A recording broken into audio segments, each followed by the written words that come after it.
Bonjour.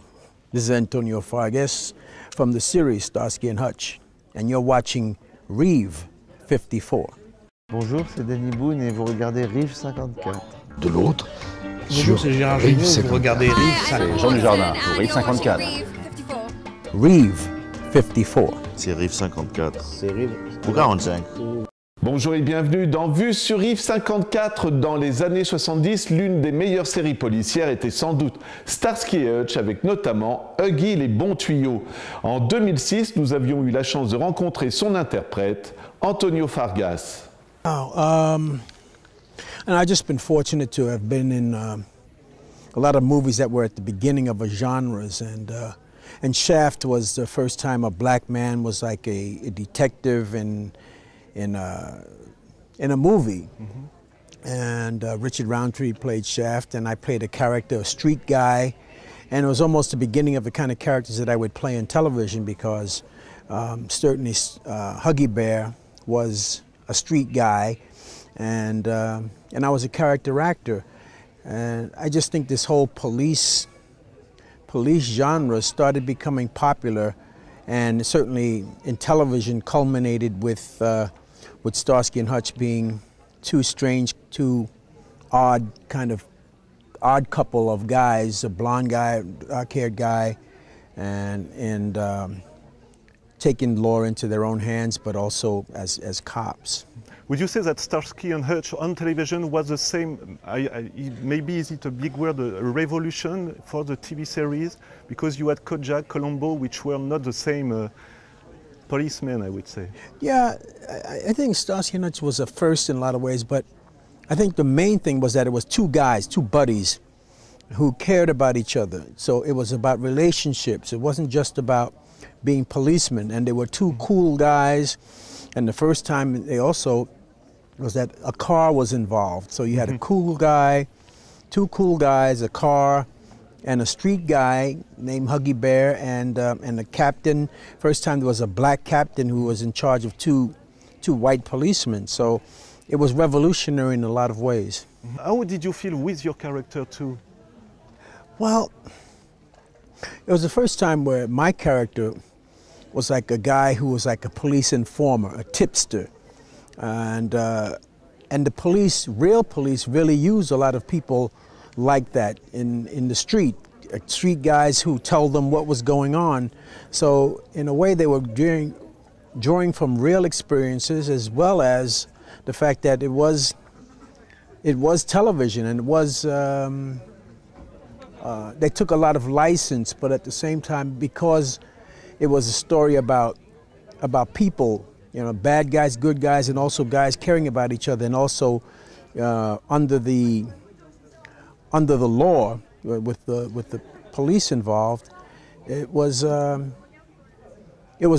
We walked the line, the balance between reality and fantastic, and it was and we did a good job. So you said you were a character actor. How did you prepare for this role?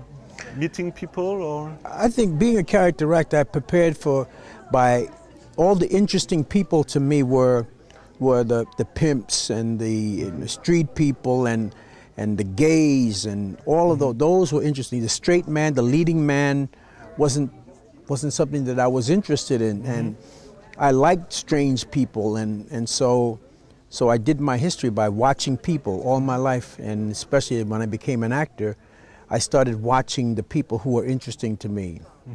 Not the hero, but the anti-hero was always interesting to me. Did it surprise you at that time? Because did you know it would be successful, I would say? Well, I think the main thing an actor wants to do is work, and it was just a job. Of course, while we were doing the job, it became a hit series, but no one thought about that I would be sitting here 31 years later talking about Starsky and Hutch. I had no idea that would happen, and that people would still be interested after all these years. Today I have more of a sense of history in everything that I do, and every moment that I live, I think is important. But you know, Starsky and Hutch was just another job. but it turned out to be something that was very, very powerful in my career. I've been in the business for 45 years, and Starsky and Hutch was only 4 years of that, but also the most important. As far as this character, Huggy Bear, and other characters from the 70s, African-American characters, do you feel now hip-hop culture and bling are very big things? Do you feel you are one of the forefathers of this type of aesthetics and ethics and behavior? There's, I mean, we were controversial on Starsky and Hutch today, back then, and it wouldn't be very controversial now. I was also part of the blaxploitation period of film when we glamorized, or they glamorized, pimps and and street people, and now today it's hip hop and gangster rap and their fascination with pimping. Vis-a-vis the way Snoop Dogg portrayed Huggy Bear as more of the pimp and bling of today.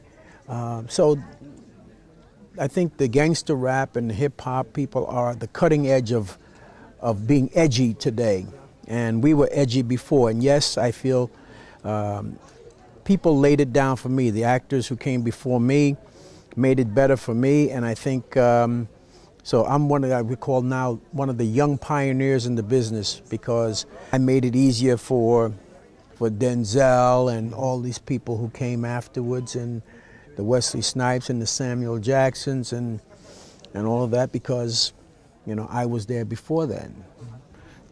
Does it mean that you had your say on the scripts?